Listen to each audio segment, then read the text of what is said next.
शादी के बाद जब मुंह दिखाई की रस्में होती है ना, उस टाइम पे कुछ ना कुछ बहू को देते हैं। आपका कैकेयी माता ने भवनपुरा के सीता माता को मुंह दिखाई में दी। तो चलो दशरथ जी के महल के अंदर चलते हैं। भगवान श्री राम ने जब अपने इस मानव शरीर को छोड़ा था, इस सरयू नदी में ही डुबकी लगाई थी। दुनिया का एकमात्र मंदिर है जिसमें पूरी रामायण दीवारों पर लिखी हुई है कि भगवान भरत ने यहीं पर बैठकर भगवान श्री राम का इंतजार किया था। टॉप में इसमें एक राक्षस का मूर्त लगा है। मतलब विभीषण ना, उन्होंने जब वो अयोध्या आए थे तो यहाँ पर स्नान किया था। आतंकवादियों ने ना यहाँ पे बॉम्ब लगा दिया था। उस टाइम पर एक बंदर आया और उसने ना उस बॉम्ब के साथ खेलना शुरू कर दिया। और राम जी ने हनुमान जी को ये बोला था कि मेरे जाने के बाद अयोध्या की रक्षा तुम करोगे। अयोध्या अगर आप आएंगे तो एक दिन में आप कहाँ कहाँ घूम सकते हैं। सभी लोगों को मेरा प्यार भरा नमस्कार। मेरा नाम है रोहित पहाड़ी और इस टाइम पे मैं आपका अयोध्या नगरी में हूँ, मतलब भगवान श्री रामचंद्र जी की नगरी में।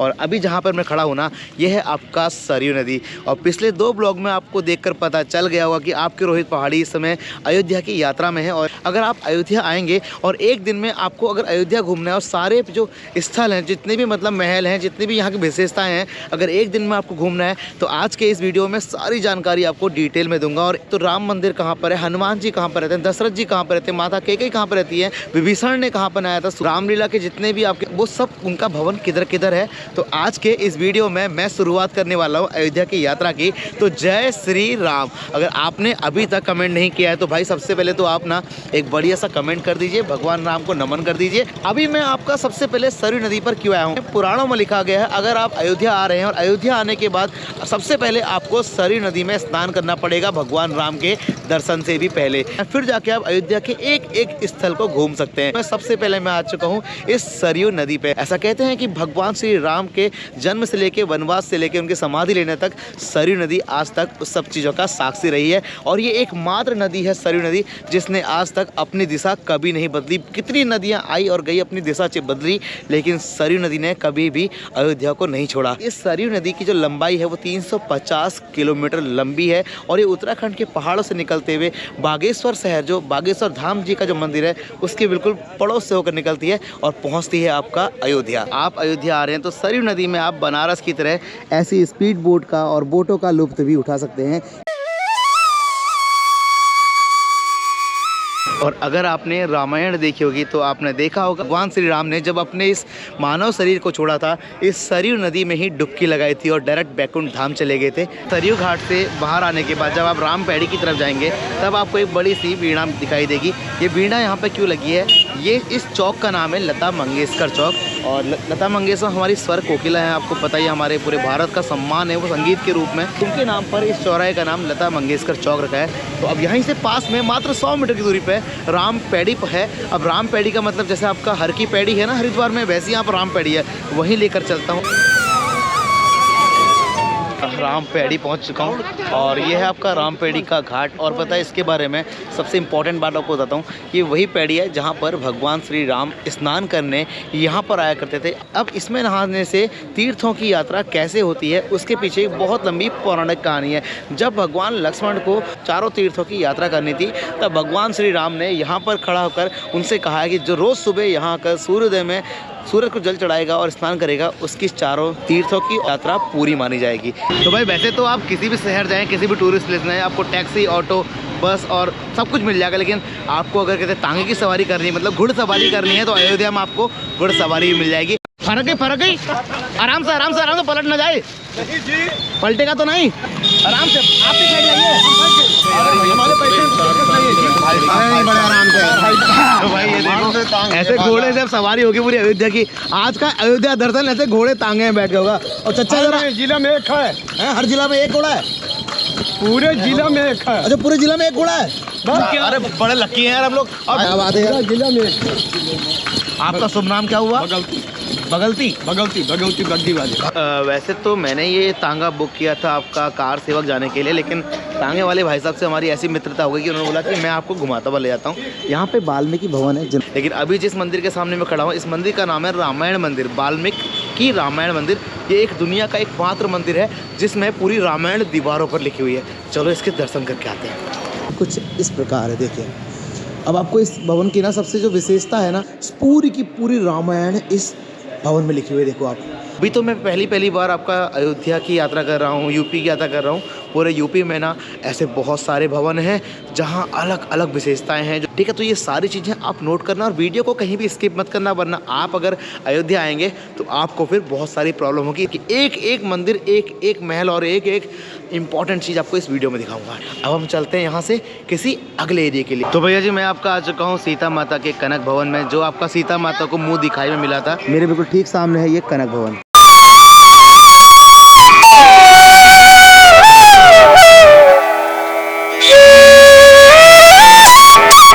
चलो चलते हैं आपका कनक मंदिर के अंदर, आपको दिखाते हैं आखिर अभी भी क्या क्या चीज़ें यहाँ पे हैं इसके अंदर देखने के लिए। तो कनक मंदिर की जो एंट्री है कुछ इस तरीके से है भाई। मंदिर तो बहुत ही भव्य है। अब तो ऐसे मंदिर है, लेकिन सीता माता को मुंह दिखाई के रूप में आपका कैकेयी माता, कितना भव्य मंदिर है आप देखो।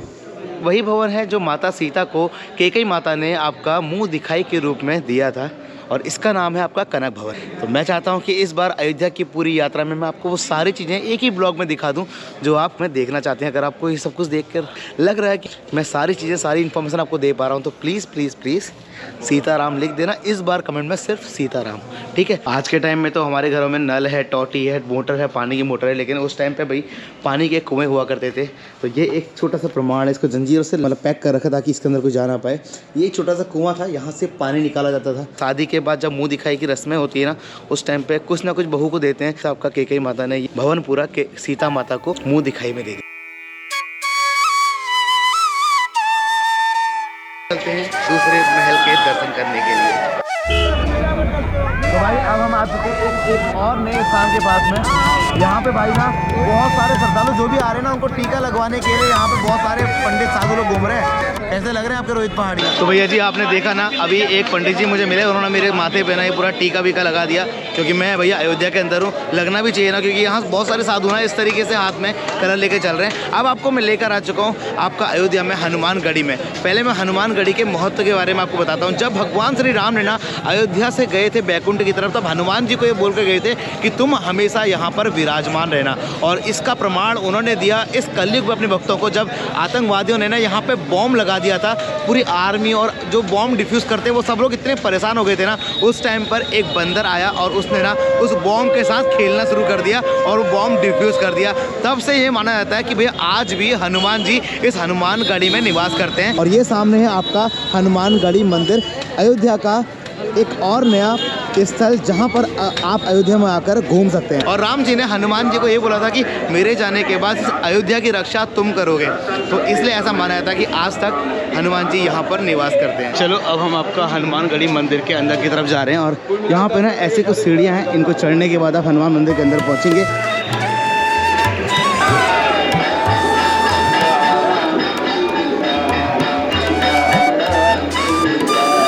तो भाई इस तरीके से अंदर का दर्शन हनुमानगढ़ी मंदिर का कुछ ऐसा है। जय सीताराम, जय।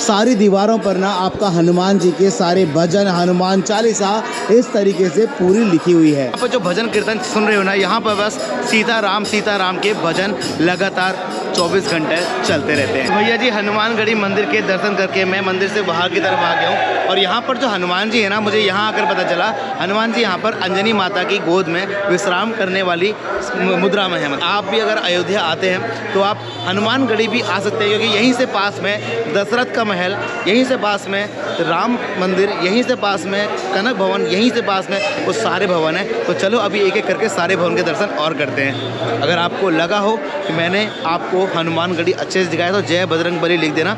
अब आपको मैं दूसरी लोकेशन पर लेकर चलता हूँ। तो भैया जी, हनुमानगढ़ी से मात्र 200 मीटर की दूरी पे अगर आप पैदल पैदल आएंगे ना, तो आपको सामने मिलेगा दशरथ जी का महल। दशरथ जी का महल वही महल है जहाँ पर राम, लक्ष्मण, भरत, शत्रुघ्न का जन्म हुआ था।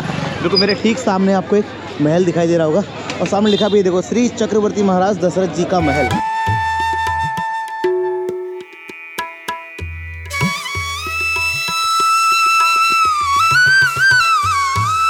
तो चलो चलते हैं दशरथ महल के अंदर, आपको दिखाते हैं अभी यहाँ पर देखने के लिए क्या क्या चीज़ें हैं।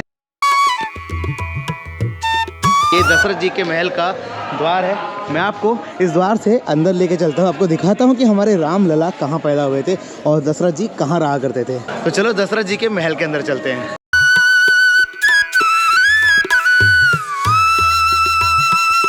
जी मैं राजा दशरथ जी के महल के अंदर आ चुका हूँ कि कैसे भगवान राम जी का यहाँ पर जन्म हुआ था। ये देखो सामने पोस्टर लगा हुआ है कि भगवान राम जी यहीं पर पैदा हुए थे, इसी महल के अंदर।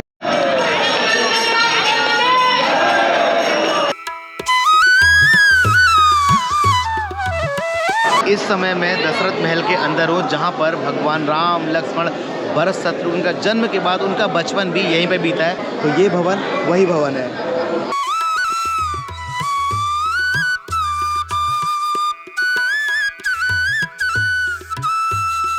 और भैया अगर आप अयोध्या आओगे ना, जैसे केदारनाथ में आपको हर दिन हर समय आपको भंडारा मिलता है, वैसे ही अयोध्या में भी हर गली हर मंदिर के बाहर से आपको राम भक्तों के लिए भंडारा लंगर लगा रहता है। जय सीताराम, जय सीताराम।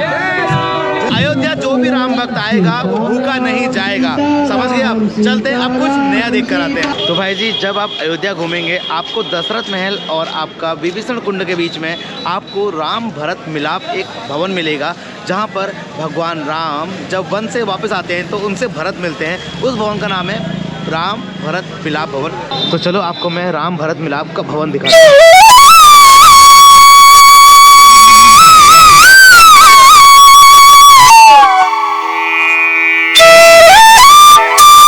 आप इस भवन के अंदर पहुंचेंगे, आप यहाँ पर एक पेड़ देखेंगे और यहाँ पर एक मूर्ति देखेंगे। ऐसा भी कहते हैं, बहुत सारे लोगों का ये भी मानना है कि भगवान भरत ने यहीं पर बैठकर भगवान श्री राम का इंतज़ार किया था और इस जगह पर आकर उनकी पहली भेंट हुई थी जब वो वन से वापस आए थे।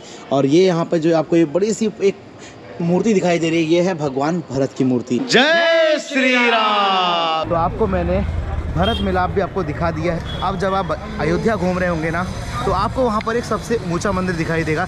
जैसे कि हमारे हर धर्म में, हर कुल में, हर जाति में एक इष्ट देव होते हैं, वैसे ही रघुवंश के भी एक इष्ट देव थे, उनका एक मंदिर है जो मेरे बिल्कुल ठीक पीछे है। ये आपका रघुकुल के इष्ट देव का मंदिर है, ऐसा ही बोलते हैं। ये आपका अयोध्या का सबसे ऊंचा मंदिर है। और आप अयोध्या के किसी भी कोने में होंगे ना, आपको ये मंदिर वहीं से बिल्कुल साफ दिखाई देगा, क्योंकि ये हर जगह से पूरे अयोध्या में आपको दिखाई देता है। और यहाँ पर भगवान राम के पिता, उनके पिता, हर कोई यहाँ पर अपने इष्ट देव की पूजा किया करते थे। भैया जी मैं आज कहूँ एक और नई लोकेशन में अयोध्या के अंदर, जिसका नाम है विभीषण कुंड। मेरे पीछे आप सामने एक बोर्ड दिख रहे होंगे विभीषण कुंड, और ये है सामने वो जगह। अब आपको मैं यहाँ के महत्व के बारे में बताता हूँ। जी आपको ना मेरे पीछे एक बहुत बड़ा सा स्तूपा टाइप का दिखाई दे रहा होगा।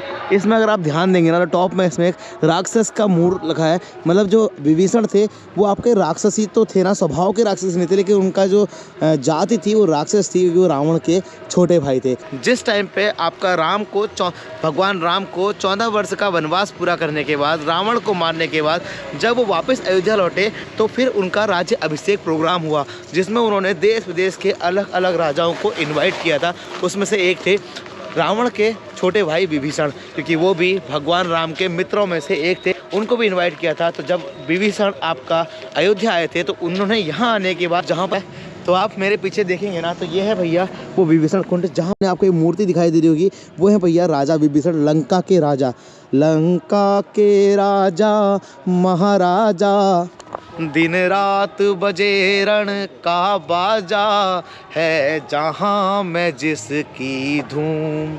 ये जो गाना है ये रामलीला का है, जब रावण अपने राज सिंहासन से गाता था, हम हैं आला विषधर काला। तो उनके छोटे भाई जो थे विभीषण ना, उन्होंने जब वो अयोध्या आए थे तो यहाँ पर स्नान किया था। करने के बाद यहीं से वो गए थे राज्याभिषेक में भगवान श्री राम के। तब से ये कुंड आज तक विभीषण कुंड के नाम से जाना जाता है ना। क्या राक्षस लोग पहले इतने बड़े हुआ करते थे क्या? उनको एक इंसान को नहाने के लिए इतने बड़े कुंड की जरूरत पड़ती थी? सच में ये सोच देखने लायक चीज़ है ना भाई, कसम से यार। मतलब एक इंसान के नहाने के लिए इतना बड़ा कुंड, गजब। और ये कुंड के ना कोनों में ऐसे चबूतरे से क्या बने हैं?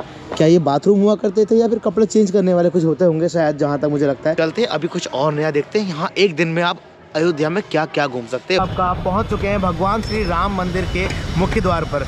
तो ऑटो वाले भैया ने हमको छोड़ दिया आपका राम मंदिर के मुख्य द्वार पर। अभी राम मंदिर जो है, जो द्वार है ना, वो पूरा बनकर तैयार नहीं हुआ है। सामने आपका पार्किंग बनी हुई है, अभी कुछ समय बाद ये आपके द्वार भी बन के तैयार हो जाएगा। तो एक काम करते हैं, मंदिर के अंदर की तरफ चलते हैं और आपको राम मंदिर के दर्शन कराते हैं। जहाँ तक कैमरा अलाउड होगा वहाँ तक कैमरा लेके चलते हैं।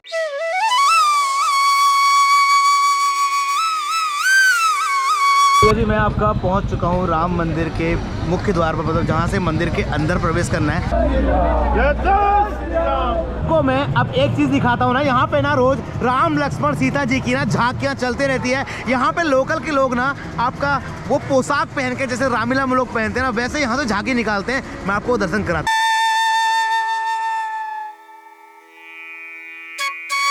और मैं अब आपको लेके चलूंगा भाई आपका राम मंदिर के दर्शन कराने के लिए, क्योंकि बहुत सारे लोग बोल रहे हैं कि ना राम मंदिर के दर्शन नहीं हो सकते, अभी निर्माण कार्य चल रहा है, वहाँ जाने की अथॉरिटी है नहीं। तो मुझे मेरा एक मित्र मिला भाई यहाँ अयोध्या में। आप सब लोगों के प्यार की वजह से भाई आपके भाई को हर जगह लोग जानते हैं। तो ये है भाई आपका क्या नाम है? अंकित साहू ब्लॉग नाम से इनका चैनल है, अयोध्या की अपडेट देते रहते हैं। मैं अयोध्या से 2 दिन बाद चले जाऊँगा, लेकिन अगर आपको अयोध्या से अपडेट रहना है तो इनके चैनल पर पहुँच जाना। अब ये मुझे सीक्रेट रास्ते से ना आपका राम मंदिर लेके जा रहे हैं, जहाँ सबको जाना अलाउड है नहीं। ठीक है, तो आपको दिखाता हूँ, दर्शन कराता हूँ, फिर आप लिख देना जय श्री राम। अब आपको मैं जूम कर दिखाता हूँ क्या क्या चीज़ बन रही है यहाँ पे। देखो भाई, ये पूरे मंदिर का दर्शन मैं आपको करा रहा हूँ, क्योंकि मैंने आपको प्रॉमिस किया था भैया कि मैं आपको मंदिर के दर्शन आज के इस ब्लॉग में कराऊंगा। तो ये देखो भैया, ये अपना मंदिर है कि अयोध्या अगर आप आएंगे तो एक दिन में आप कहाँ कहाँ घूम सकते हैं। उसके लिए हम एक रिक्शा बुक करेंगे और सारे उन स्थानों पर जाएंगे जो यहाँ लोग आना चाहते हैं। तो भैया जी आज के ब्लॉग में इतना ही, और कल मिलता हूँ फिर आपसे एक नए ब्लॉग में। आज का जो मैंने ये ब्लॉग बनाया, ये सिर्फ और सिर्फ आपके लिए बनाया। मैं इस तरह के ब्लॉग कभी नहीं बनाता हूँ, एक चीज़ें एक दिन में, इतना सब एक ब्लॉग में, ताकि आप अयोध्या आएँ, आपको सारी इन्फॉर्मेशन एक ब्लॉग में मिल जाए। तो सारी इन्फॉर्मेशन, सारे महल, सारे भवन मैंने ला के रख दिए इस ब्लॉग में। अगर आपको अच्छा लगा तो जय श्री राम कमेंट करना मत भूलना, क्योंकि ये मेरी 3 दिन की मेहनत है। इस ब्लॉग को बनाने में पूरे 3 दिन लगे हैं मुझे, ताकि एक ब्लॉग में सारी इन्फॉर्मेशन आप तक पहुंच जाए। आप अयोध्या नहीं आ पा रहे तो कमेंट सेक्शन में जय श्री राम लिखो, ताकि आपको भी भगवान श्री राम अयोध्या बुलाएं। तो इस ब्लॉग को यहीं खत्म करते हैं, कल मिलते हैं एक नए खूबसूरत से ब्लॉग के साथ। कल से ब्लॉग अपने स्टाइल में आएंगे, जैसे मैं बनाता हूँ, सब लोगों से बात करने वाले ब्लॉग। अयोध्या का आखिर माहौल कैसा है। जय श्री राम, बाय बाय। एक कमेंट डाल दो फटाफट से, और रील सारी इंस्टाग्राम पर आ रही, जाके देख लो भैया, रोहित पहाड़ी ब्लॉग।